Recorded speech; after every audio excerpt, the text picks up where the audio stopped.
Thanks for attending, everybody. Can't wait to hit the hot topics. Good evening, everyone. We are live here at the Dissent Show, Episode 5. This is September 11th, 2016. Thank you for joining us.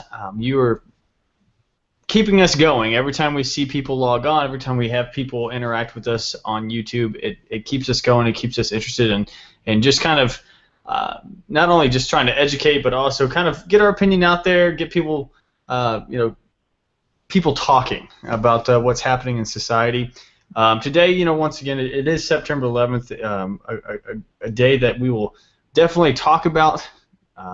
Back in 2001, the changes that we felt, the impact that day had on us, and how it affects us today.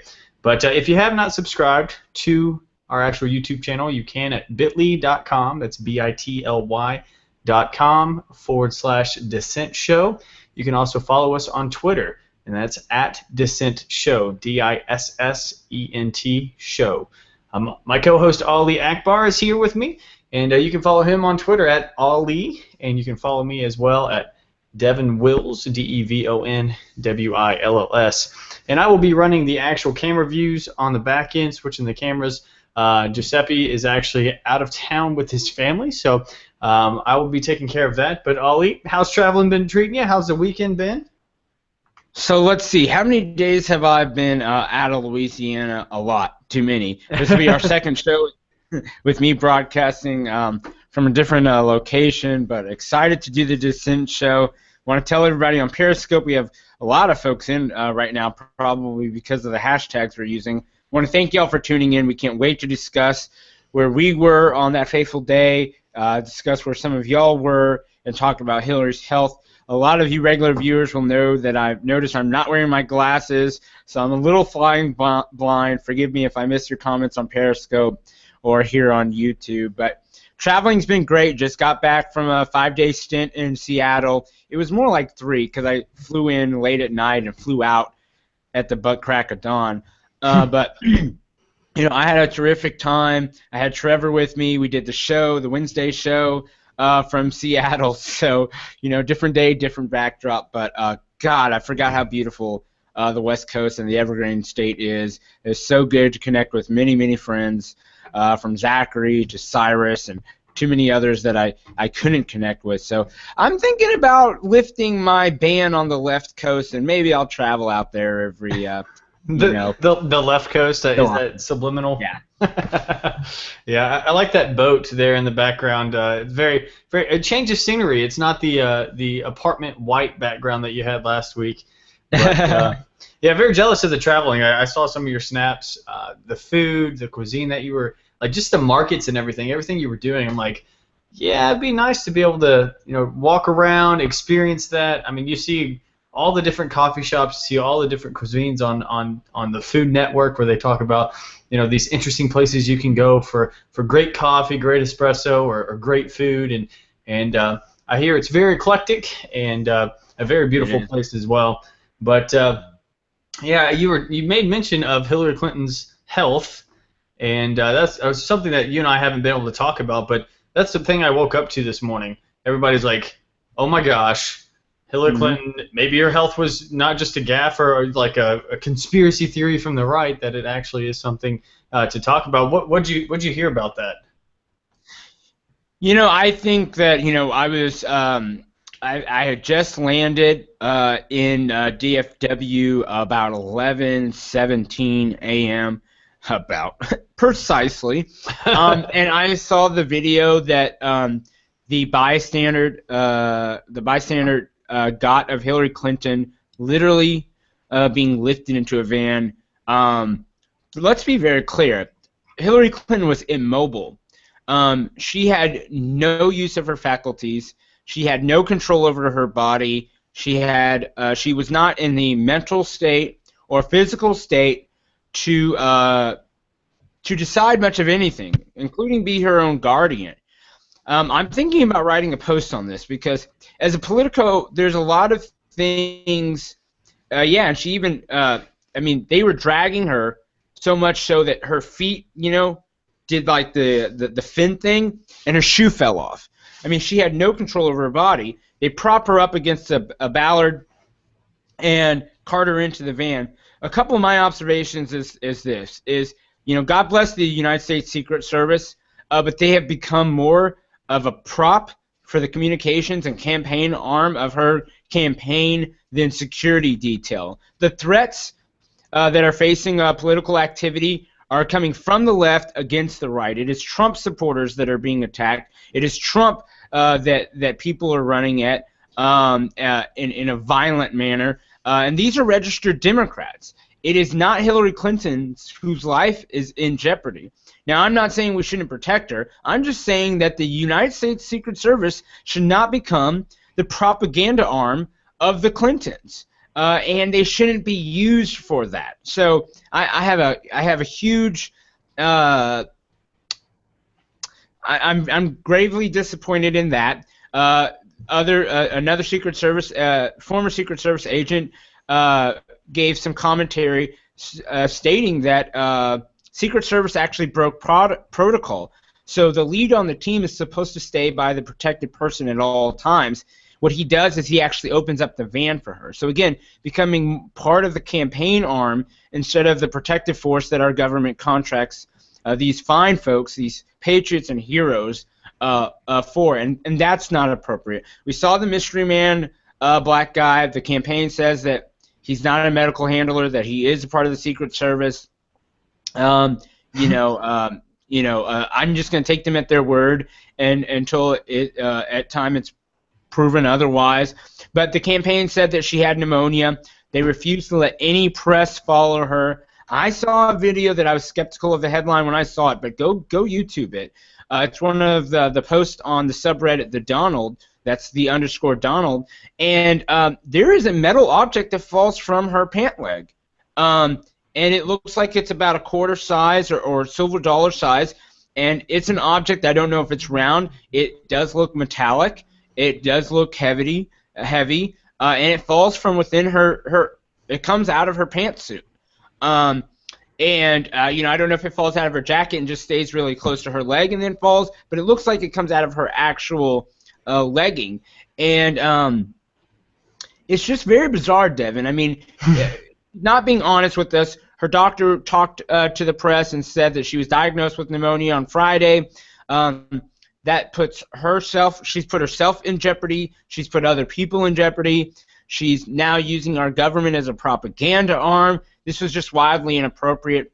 This doesn't further rumors. I want to be very clear. This doesn't perpetuate rumors. This confirms that the media has been complicit with the campaign in squashing voter feedback and squashing opposition research. We know that she's sick. Everyone knows she's sick. Everyone has watched these horrific cough fits. Everyone has watched her faint. She's had concussions. This is part of a broader narrative. What I'm going to call on is I want her to release her doctor's confidentiality agreement, and there needs to be a 2-hour or 1-hour press conference with her medical doctor and the press corps, the liberal press corps. And the doctor and maybe Hillary Clinton's lawyer needs to take questions, because the American people, when we're hiring our commander-in-chief, we deserve to know the fitness of their capacity. Yeah. And if Tim Kaine's going to be president, somebody please give me the memo. Exactly. It's just not fair. It's not right. My heart goes out to Hillary Clinton. She's clearly sick. She clearly needs to follow her doctor's order, and she needs to consider getting out of this race for her own health, because I don't want to see her die on the trail. Yeah, definitely. And you're talking about the Secret Service and Donald Trump. Yeah, I mean, if somebody's receiving death threats and physical threats of physical harm, we see that for the Donald Trump campaign and Donald Trump himself. I mean, that's one reason to have the Secret Service. I mean, I would say that's the main reason to have Secret Service detail around the candidates. However, I mean, to have Secret Service around there to help prop you up, to help drag you to your van and all that kind of stuff, I mean, this is a medical liability for both the United States as a whole, if she is to become our president, as well as, the Democratic Party. I don't understand why, if her medical issues are as severe as people believe,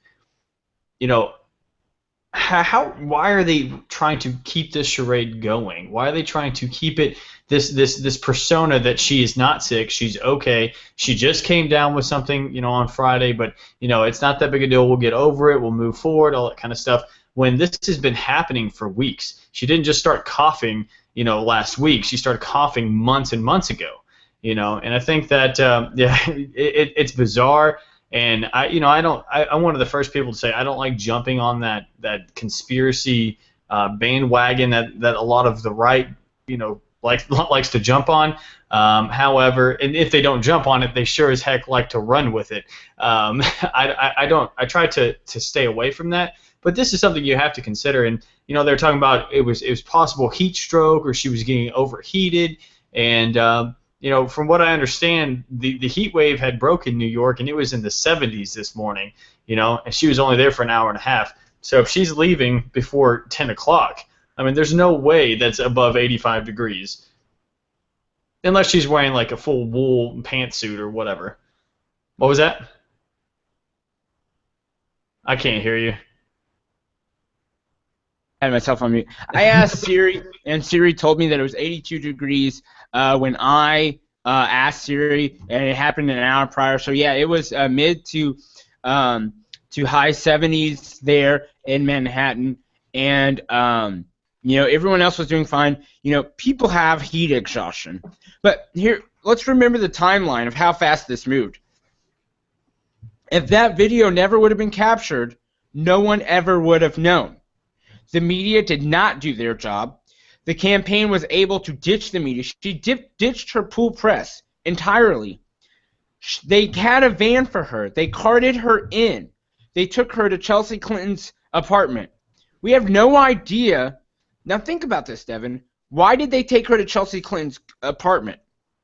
Well, because that way a doctor or whomever else could meet her there. Okay? No. So someone was in that apartment that the press does not know about. I promise you that. That's my first point. My second point is, how did they know how to cart her out and not take her to a hospital? Yeah. Anytime someone of that stature is in poor health, they're taken to a hospital. That's Secret Service's orders. Why was she not taken to a hospital? It's because there was a protocol built for this. That means that this has happened before. That means that the campaign arm is telling the Secret Service what you can do if you're forceful enough. I went to, in 2008, while working for John McCain, I went to a rally. I took my baby brother to an Obama rally so that we could experience both sides. And the Obama campaign had Secret Service shut off entirely the metal detectors and the security checks so that they could start their rally on time. And this happened in several places. So what I'm saying is that the campaign had a protocol for when this happens, meaning it's happened before and they've prepared for it. That's something that no one else is discussing. You're hearing it for the first time on the Dissent Show, because it's very important that political operatives discuss these things so that people are aware that this is not just this isn't just abnormal, it's freaking abnormal. Yeah. And she has. So first she said that she was overheated, heat exhaustion. That happens to people, whatever. My heart goes out to her. But then they say she has pneumonia. The press never said, okay, so you left us hanging and you spun us over heat exhaustion. What she probably is experiencing is the symptoms of pneumonia. She's experiencing the flu or fever-like symptoms. And that has nothing to do with the heat and everything just to do with her poor condition, her poor immune system, her poor health. So what the hell does heat have to do with it? But if you do a Google search of everything that happened before the doctor came out and finally reluctantly admitted that she had pneumonia, look at how often overheated is in the press headlines. The press is acting like they are a sub-arm of the Clinton communications campaign, and it's freaking disgusting. Yeah, I mean, nobody's going to hold her accountable. Nobody's, like you're saying, it'd be best if she could, release her medical records and sit down, and her doctor could sit down with her lawyer and discuss. It's not even people aiming at her that need to know this. These are people that are voting for her that need to know this. It has nothing to do with the right saying, well, she's sick, she's ill, they're trying to hide it, blah, blah, blah, yada, yada, yada, conspiracy, that and this, whatever. However, I think that like I was saying, everybody needs to know. I mean, if Donald Trump, if Donald Trump's suffering from something, if Donald Trump's not able to make it through an event, if Donald Trump is sitting there and coughing for 4 minutes straight, I'm going to want to know why that's happening. It's not just because Hillary. The only reason it's being pointed out for Hillary Clinton is because she's the only one doing it. If it was Donald Trump, I would even say if Gary Johnson was even coughing that way, people would probably point that out too. It wouldn't be on the mainstream media. It would just be up on Facebook, from your dozen libertarian friends or whatnot. But I'll say one of the most irritating things about this is that it is September 11th, right? And that she was at the actual event, remembering those who passed and those who perished in that awful attack. And now, instead of talking about that, instead of reading headlines of the coverage and the families that have recovered and are still recouping from that day, we read about her health. Right. And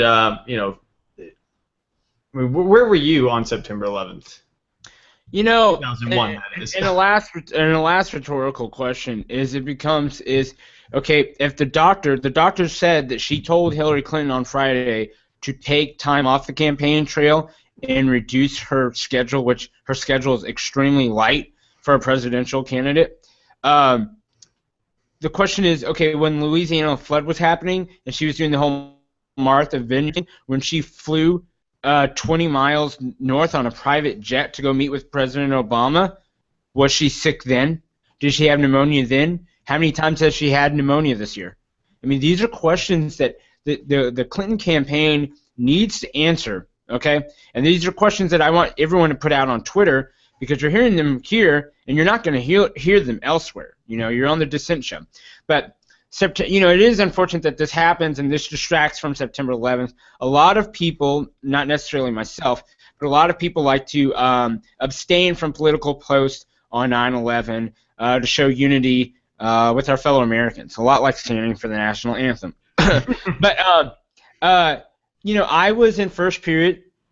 I was 16. I was a sophomore, and I was in a class full of juniors, Algebra 2. And I'll never forget, we were the first class in my high school, Fossil Ridge, to find out what happened, because one of our classmates was late to school. So he was listening to it on the radio, came in, notified the office. The office let him in without a slip. And I remember, those were my first memories. Is he comes in the office and he had swagger. He was kind of a badass. I was like, man, I want to be that guy. And he had this chill, and he just never gave an F. And our teacher asked, "Where's your slip? You're late." He's like, "Yeah, I know. Well, the office isn't giving any. Something happened." And she's like, "Where's your slip?" He's like, "Something happened." And he goes and he says, "Turn on the TV." And she just is like, you could see for a second, I remember thinking with my child eyes, why did she just hesitate? And I think that an adult knows that when someone is told to turn on the TV, it's an event that's affecting many, many people.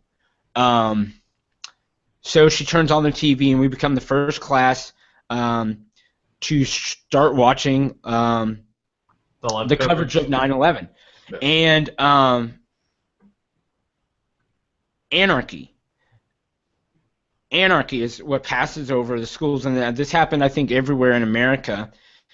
The hierarchies no longer existed, and that was a good and a bad thing. It made us more nimble as a people, but the teachers no longer had control of their classrooms. People were actively, not everyone had a cell phone. I don't think I did. I know I didn't at a time. So kids are taking out their cell phones and they're texting their parents. This is back before touch screens and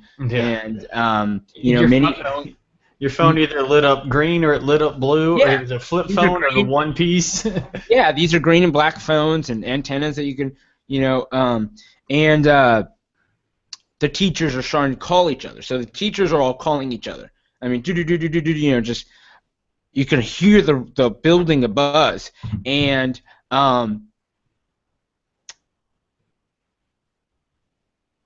the principal eventually makes an announcement or something, one of the assistant principals maybe, that we're not supposed to turn on our TVs. No one turned a single TV off.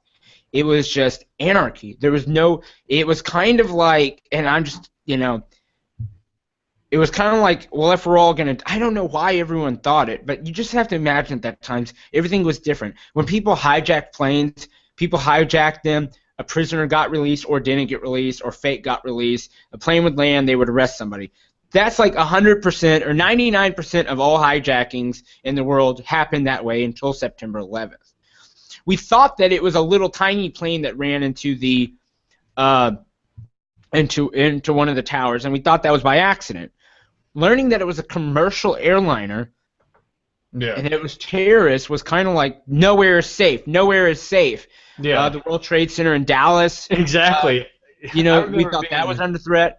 Yeah, I remember being in middle school, just getting out of football practice, and I had just visited New York City for the first time in '97, I do believe it was, and so I was in the 7th grade in 2001. Get out of first period football. We go into football at 6:30 in the morning, and I get into my first period class, which is English with Coach Bryant, and I remember sitting like in the second row in the middle of the class, and they told him to turn on the TV. And I remember seeing it. I'm like, I've seen these buildings before. I didn't quite understand how, like, the significance of the World Trade Centers in general. And then all of a sudden, there was that talk of, okay, they're going to be aiming for schools. This is Texas. We have the World Trade Center, which the World Trade Center in Dallas is like a 12-story building, if that. I mean, it is a very small building, and everybody is just freaking out. Hey, it's going to be us next, it's going to be this. And I just remember sitting there going, like, at first, it wasn't until later on that the significance of what was happening really sank in. Yeah. But as a 13-year-old kid, I'm sitting there looking at the TV going, that's not a private plane. That is definitely an airliner. This is not a normal day in New York. Like, in my 13 years of existence, have I, the worst thing I've ever heard or seen on television was Princess Diana and the coverage on that. I didn't even know who she was when she passed away in that car accident. And so all those same emotions that we're going through, like, okay, what am I missing here? What do I not understand? What can I take away from this? And it was really crazy. I mean, people started leaving class. Yeah. Started taking their kids. I'd say 20% of the 5,000 students at Fossil Ridge, 20 or 30% left. Their parents came and picked them up. Yeah, I mean, I would love to see how many people, were all across the country that were taken out of their classes and taken home by their parents, because, I mean, I just remember we were sitting there, and I said the most jacked up thing of the whole situation, outside of, it being a terrorist attack, like, for me as a student, my English teacher wanted us to write, for a grade, write a reflective essay on how we felt about what happened. And for a 13-year-old who didn't even know how to react or how to feel or what to think about the situation, I'm going to be honest, I didn't write it because I had no idea what I should be reflecting on. I just got out of, football practice. In Texas, football is a pretty big deal. And, we just got done running drills, running plays, working, getting ready for our game. I come sit in class, and all of a sudden it's like, oh, this major event happened. Many people lost their lives. Let's write an essay on it. And I was like, I don't think that's right. I don't think that, and I know there's a large portion of my class who actually didn't write the essay, and we actually vocalized our our appeal to that because our dissent to actually actually writing the essay. But what was your takeaway? Like the after effect for me, a lot of things like the community. We had was it Glenn Beck that did the 9/12 project? And I just remember that the 24 to 48 hours that followed 9/11 were more impactful to me than just the catastrophe that actually happened. So what would you have to say that just like stuck out to you? The things that stuck out is I always wanted to be, I grew up, you remember this, people at church are like, oh, you're going to be the first black president, and I remember that day thinking I need to get where I'm going in life because there are evil people and they need to be met with equal strength. And I considered myself somebody who could look at problems dead on and hit them. Utilitarianism became a real concept real fast when you're having to think of the logistics of how society survives, how our values survive. The day that was the last day I had a bedtime. And I don't know if it sounds weird, but I was raised by a single mom. Probably got spanked until I was like 13 or 14 or 15. And I had a bedtime until September 10th, 2001. And when I got home, I laid on the living room floor and just, I turned on C-SPAN and CNN. I don't remember eating. I don't remember breathing. All I remember doing is consuming the news, and that's what started. I got 100 out of 100 of the current United States senators. A blind test. I remember faces and names and concepts because of September 11th. It is so important to me and it is so important for everyone to remember the bad guys, to remember the good guys, to remember good concepts and bad concepts. I remember learning about the Kurds. I remember learning about what leaders weren't expressing or were expressing their sympathies to us, making a list in my head of, you will rue the day because we are a generation of Americans who will enact our revenge. I remember the Toby Keith song. That anger, it took a little while. I'll admit, the first couple of hours was almost, this is going to sound so freaking horrible, but to a child, it seemed like infotainment. And yeah.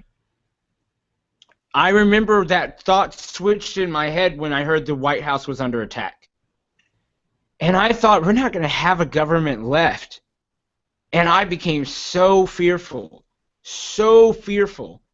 And once I realized that they didn't take down our White House, which, again, I was a kid, you think that that's the epicenter of our government. Yeah. And those heroes on United 93, those heroes, that plane was headed for Congress or it was headed for the White House. The impact that those people had on that plane on our society is immeasurable. Because we would have either had to shoot that plane out and watch it hit the National Mall or Washington Monument or Lincoln Memorial, and everyone would have watched that live on TV, us shooting our own citizens out of the air, or it would have hit the White House or Congress. Yeah. And we would be looking at new buildings today. We would be, dead staffers. Yeah. So it became real for me that day. That night, my mother slept on the couch. We never said a word. And I slept on the floor, and I think that lasted weeks. My back hurts right now, and it's probably because of this whole politics thing. But I consume the news. I didn't build up a tolerance for this politics thing. It just happened. It was an overnight thing. I went from a childish, arrogant kid to an arrogant, angry American. And that night, the anger that I felt, that righteous anger, I still feel. It still burns deep anytime Democrats play with the politics of war, when they vote to send us to war and then yank their support while we're in, and our troops, my fucking friends that I graduated with. You and I, when we grew up, we were near Fort Hood. The Fort Hood stuff happened. I have friends on that base. It's like my friends. I was 16. 2 years later, who was meant to go into the Iraq War? Who was going into Afghanistan? My friends. And so these Democrats send our boys and girls to war and then don't give a Republican enough leeway to win it, and then we're playing this hodgepodge thing of politics. I get very angry. Especially when the terrorists are fucking winning, and they are. If we the amount of TSA that we all have to go through is them winning. The idea that today I was scared to get on a plane, partially because I didn't want to get blown up, and partially because my name's Ali Abdul Razak Muhammad Akbar, and I didn't want to get harassed. is a fucking problem. The terrorists are winning. We need to figure out how they lose. And here we are 15 years later, and I'm not sure that we've ever wanted to have a meaningful conversation on how we beat them on the ideological front, on the cultural front, and then with bullets, lead, and a lot of fire. Yeah, yeah. Once September 11th happened, I mean, did you see, like, being in high school, did anybody treat you differently because of your name? Did they bring that up as an issue or anything like that, or was that just something It happened after that. It happened after that. I think that there was a discussion. I try not to share this story too often, not because I don't want to share it or I don't want to sound like I'm dogging America. I don't care about either of those things. But our nation has had some dark moments. Democrat President Franklin Delano Roosevelt put Japanese in internment camps, and that wasn't right, and that wasn't even necessary. We've put Chinese in internment camps. We've slaughtered Native Americans. Democrat. And there was concern with my mother that because of our names and Americans, people have to understand what we call the pond, the Atlantic Ocean, or on the other side, the Pacific Ocean. If you don't have an awareness of the international world, this is where we get our reputations as Americans of being kind of arrogant, because most of our population does not understand the world. I don't know how else to put it. But everyone else who's living by multiple neighbors, they've learned how to survive each other and how to not freak out. Not necessarily that we do freak out, but we got wide room to stretch our legs. And we are the most culturally accepting. We are not culturally aware. I don't know how to distinguish the two, but unless you either study international politics or have a lot of international friends or have come from Europe, Asia, or Africa, you don't really understand how the rest of the world sees the rest of the world. We are in a very unique position as the world's superpower and away from most people. And my mom thought if there was a possibility of our government reinstituting lists or internment camps, we were going to go to Mexico. So we had a bag packed, and this is like the first time I've ever even heard this. Yeah, I don't like sharing the story because I'm pro-America, but I'm not pro-covering up our dark history points. That every country has some dark points. We're all human. We all fall short of the glory of God. America's done that, and it was a scary. It's still online. I get death threats to my email because of my name. They think it sounds similar to Allahu Akbar, and for everyone out there, you're gonna hate me for this, but I'm a Southern Baptist. I went to Bible college, but I shouldn't need those qualifiers to explain this to you. Saying God is great is not a jihadist move, and that's what Allahu Akbar means. Akbar is the highest form of great, loosely translated into greatest. Allah is God, and from a theological perspective, it's easy. What we as Christians say is Allah is a different God. And Muslims will largely acknowledge that Allah is a different God, whereas most of these cults or religions will say, no, our God is your God, we just have a different name for him. Muslims will acknowledge that Allah is their God, and he governs over all, which makes him God, but he's a God of those people first chosen. So anyway, when a Muslim says Allahu Akbar, they say that several times. All Muslims say that several times in their life. It's not just what jihadists say before they blow up. And so don't chastise people worshiping their God and then tout liberty. You can't have both. And I'm not a fan of Islam. Anyone who follows my work knows that I really hate Islam. I don't hate the Muslim. And one thing above all is I will die before I infringe on the religious liberties of another man to pursue God in the way that he sees fit. And so, Allahu Akbar, Allah Akbar should not offend you, but, I just get all these emails like, isn't your name what they say before they go boom? It's the most ignorant stuff, unstudied stuff, and it's that type of ignorance that keeps America in the dark. It's the type of ignorance that says if we all go through barefooted and get people without college degrees to touch all over us in airports and harass our children and our elderly, that's going to keep us safe. We have to wake up. We have to dissent against the status quo. We have to dissent against elites. And that means accepting some things that are uncomfortable, like Allah Akbar is not offensive. What's offensive is when someone has a suicide vest on. That's offensive. My name shouldn't be offensive because there were Ali Christians who followed Christ before there were ever Charlies who followed Christ. That Christ looked a lot more like me and my features, my Nile eyes and my big nose and my puckered lips, than he did somebody who is descended from Germany or Wales. I mean, these are uncomfortable truths for some people, but it shouldn't be, because the truth is the truth. And if we're seeking unity, then, where do lies have a place? And they shouldn't. Yeah, I'll say I've seen, on Twitter when people just randomly start calling you a Muslim, calling you a Democrat, calling you all these things that you're absolutely not, and there's no context to it. There's no background there. There's no history or rapport built over, conversation after conversation. It's just people who you offend with, your truth, and then the first thing that they can jump to is aggression, is hatred, racism, bigotry, and I just remember specifically somebody who said they had served for our country, which this is really embarrassing, served for our country, and then proceeded to call you a Muslim, and proceeded to call you a Democrat, and proceeded to call you all these things, and I'm like, and you even said, thank you for your service, but you're incorrect.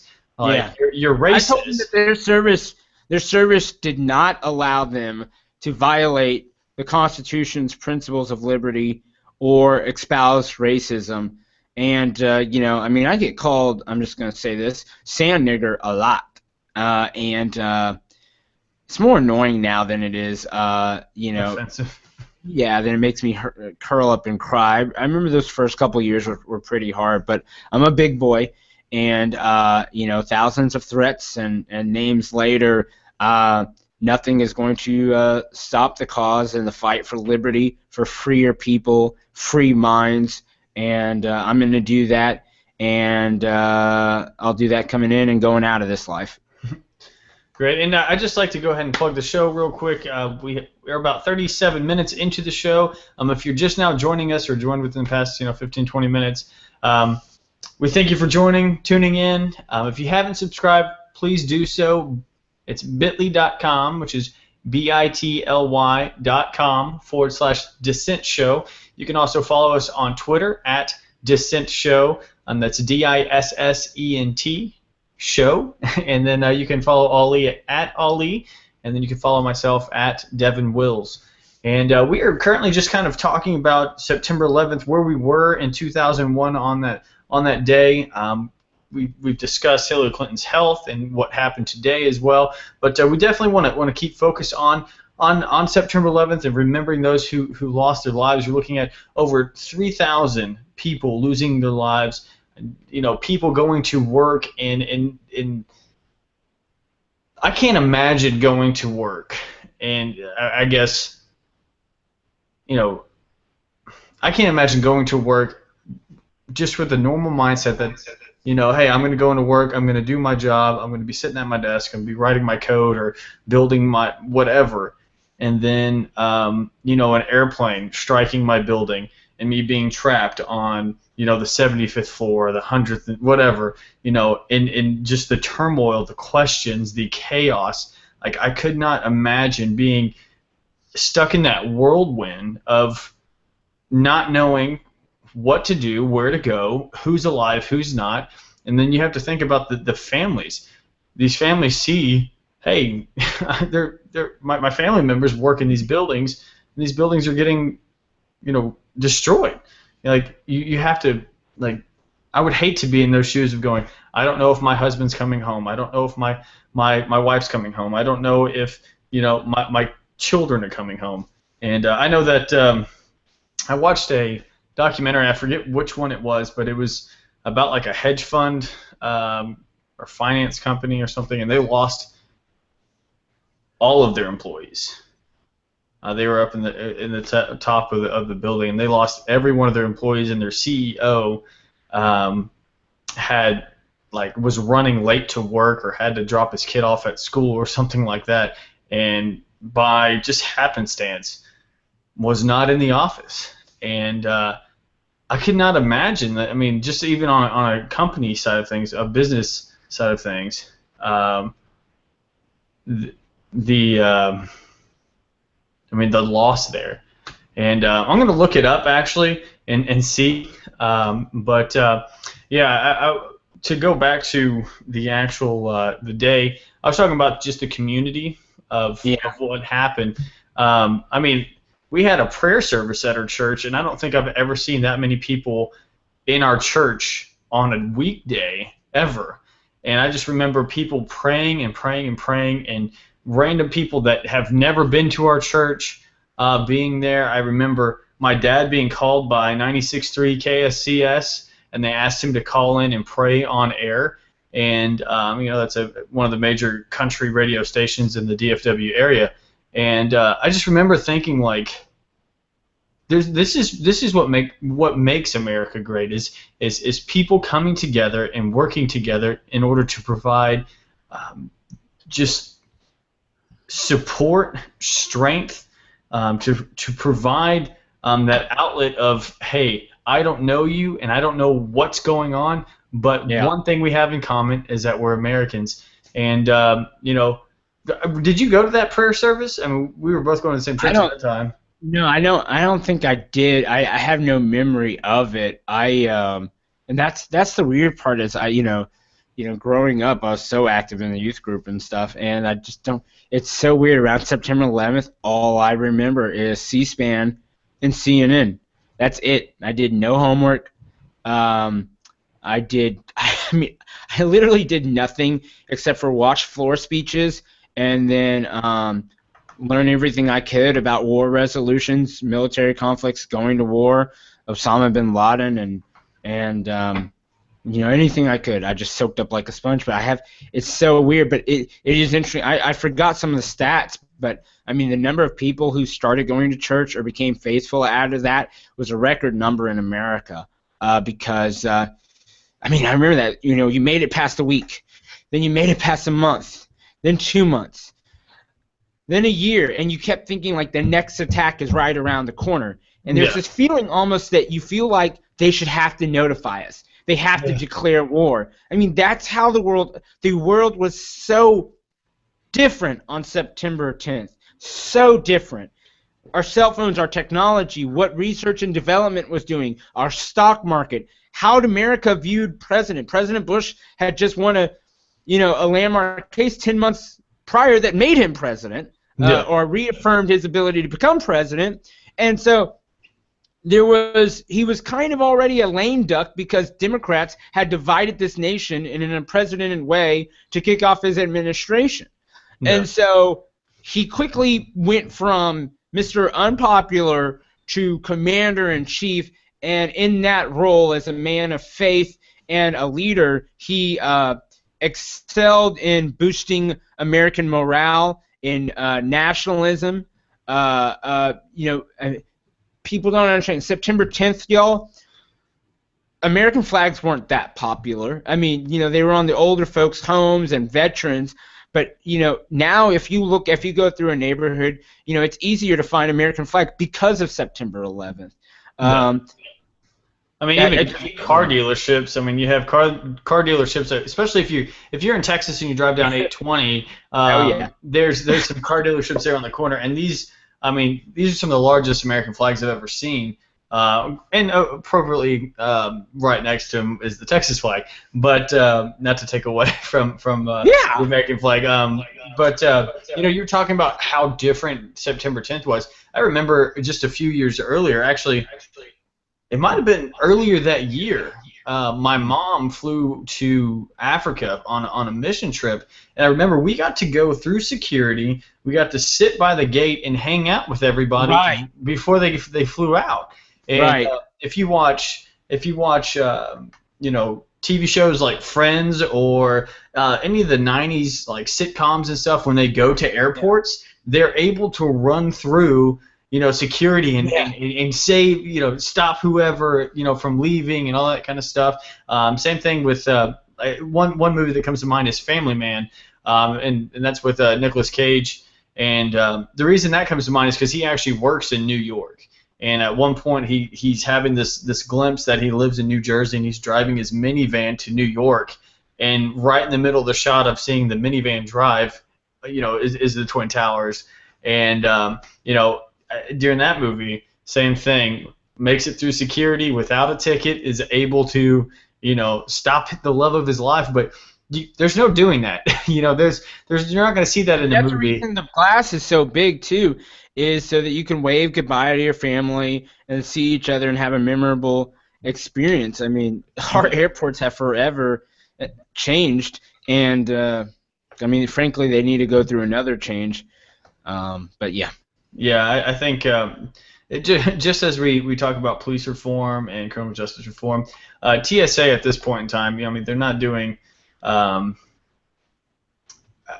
It's almost, in my opinion, I don't think they're stopping anything from truly happening. I mean, they might lessen some assaults, might lessen some some violence, with box cutters, but I firmly believe if somebody wants to kill Americans, they'll do everything necessary in order to do so. And I did want to follow up. It was Cantor Fitzgerald. They lost 658 of their 960 New York employees. And the actual, it was Howard Lutnick was the president and CEO at the time. And I get on these kicks every now and again. We've talked about it before. Where I research things, and I was researching just the Twin Towers and 9/11, and I love seeing the towers pre 9/11 because of just what they represent and the political feat of them even being built, and then the engineering feat of them being built. The technology that went into it, the design, the architecture. I mean, they had a window cleaner machine that cleaned. It was like, I forget how long it took, maybe like a week or something to clean each side, and it always was cleaning the building. The building was so big that they never stopped cleaning the windows.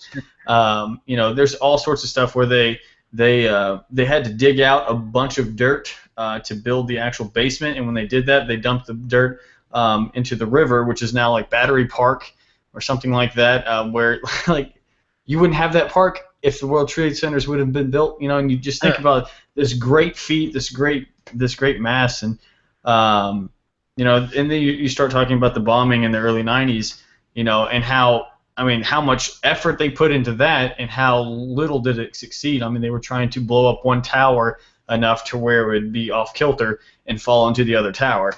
And clearly that didn't work. And but I always like to look into that kind of stuff, and that's one thing that came up during the whole research. I was just watching YouTube videos and reading up on all these things, and then a suggested video was about Cantor Fitzgerald, and there's a huge effort by Cantor Fitzgerald to support the loved ones who lost their family members to that in the company on that day. And it's sad. It's great to see how well we've recouped.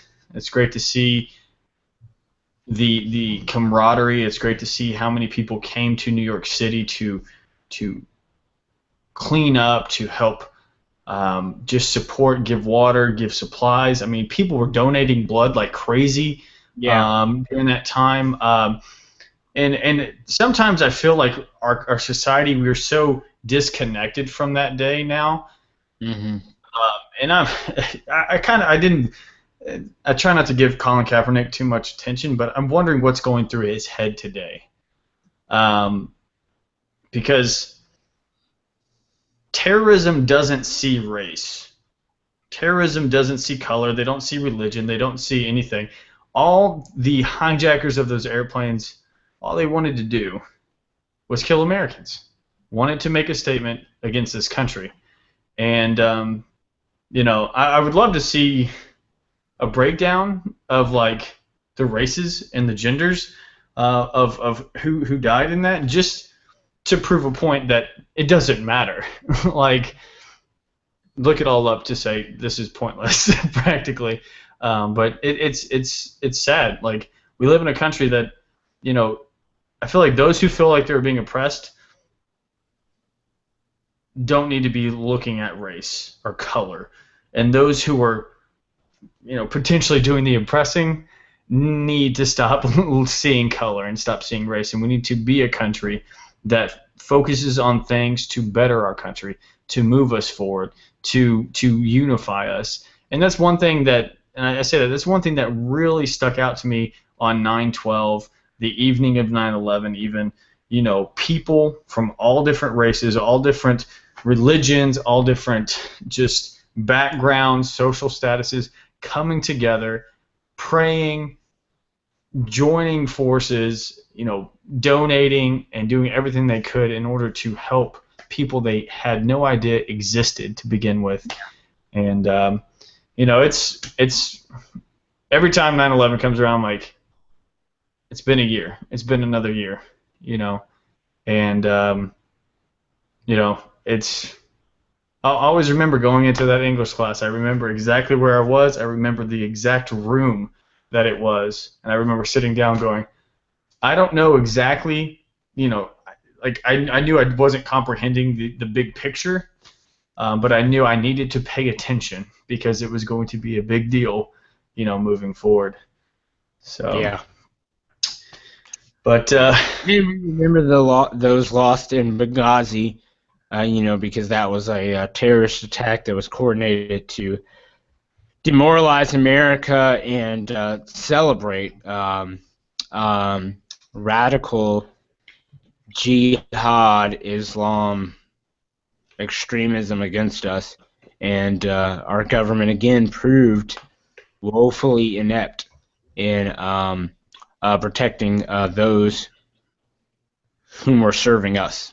yeah, and the head of that, Secretary of State, you know, somebody who has been nothing but condescending and pretty much mockery, you know, regarding Benghazi, is Hillary Clinton. You know, every time I talk about Benghazi, all I think about is her saying, at this point, what difference does it make? You know, and didn't she say this week that nobody died in Libya? Yeah, yeah, quite amazing, quite stunning. And this is how differently Americans see the world when Hillary Clinton says stuff like that, or what difference does it make? She is being defensive, and she's basically saying, "Get off my porch." This is an old technique used to, if you express outrage or frustration, it's how dare you keep going. You know, it's the equivalent of yelling, "I'm black," or "I'm a woman," or "Boy, you don't know," or "I dare you." It's that 90s type outrage. And so the Clintons have excelled at this. I'm outraged at the fact that you're outraged. Stop it. And then the press, what average Americans hear is they hear like, "Did you just say that you don't give an F?" And what the press hears is whatever the talking points are from the administration and the Democrats. And that's I'll never forget that when she said, "What difference does it make?" I remember thinking that everyone is going to take this a different way. I probably took it in a way that she more meant it than a lot of Americans heard it, but it was gross what the media did, and they gave her a pass as brave Hillary Clinton, boss-ass bitch. You know, those type of memes were coming out, almost celebrating the fact that she was telling our civil servants, our elected representatives in the Senate, to shove off. Bureaucrats don't have that right. They don't have that place.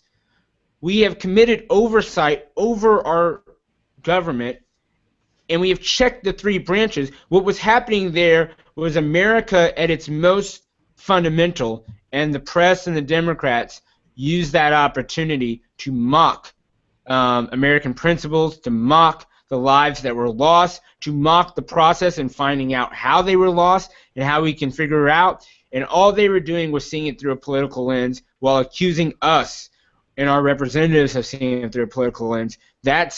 I'll never forget. It's one of the days when I figured out that America's not America anymore, and that anybody who was asserting otherwise was nostalgic or a commie bastard.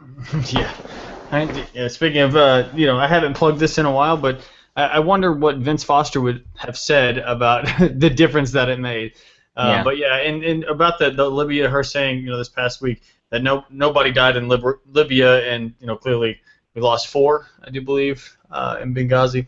And if Donald Trump said something like that, it would have been all over the news, and they would still be talking about it today.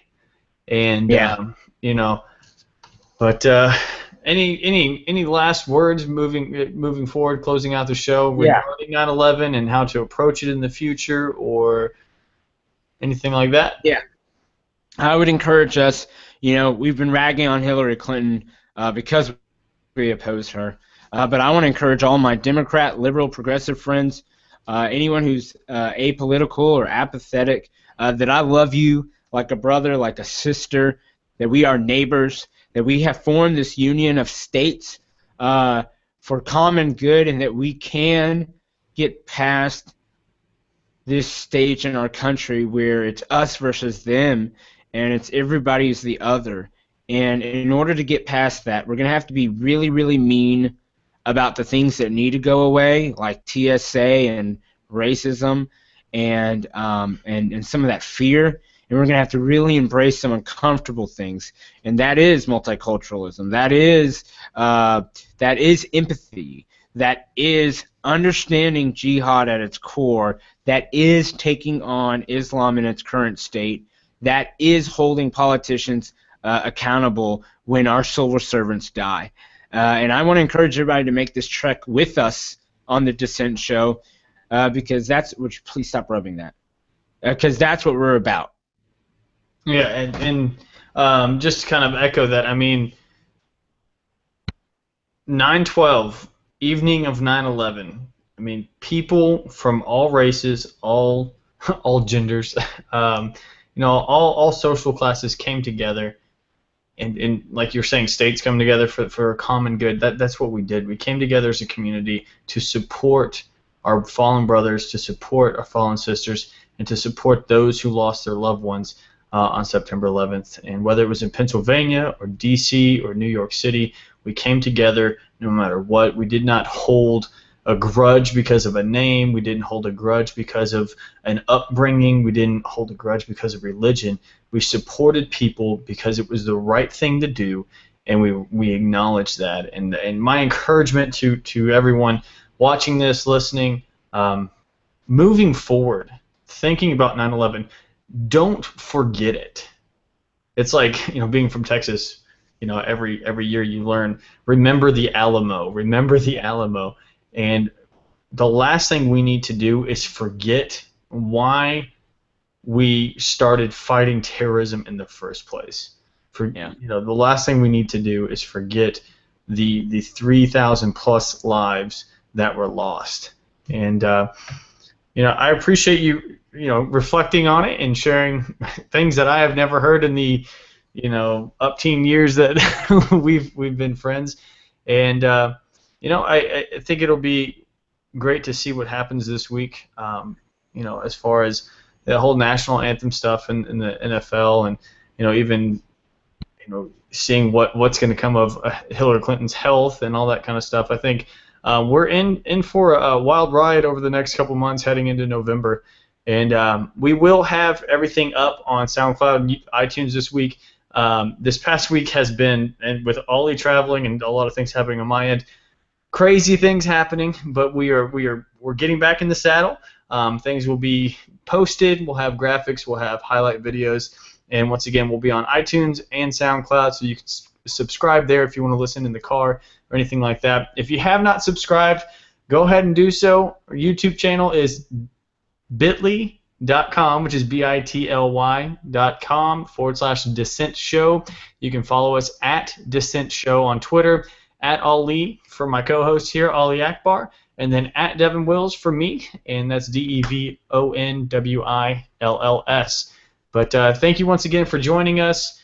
Tweet at us, comment on the video, let us know where you were at on 9/11/2001, what your thoughts are on it, and just let us know what you think. Hope everyone has a good evening.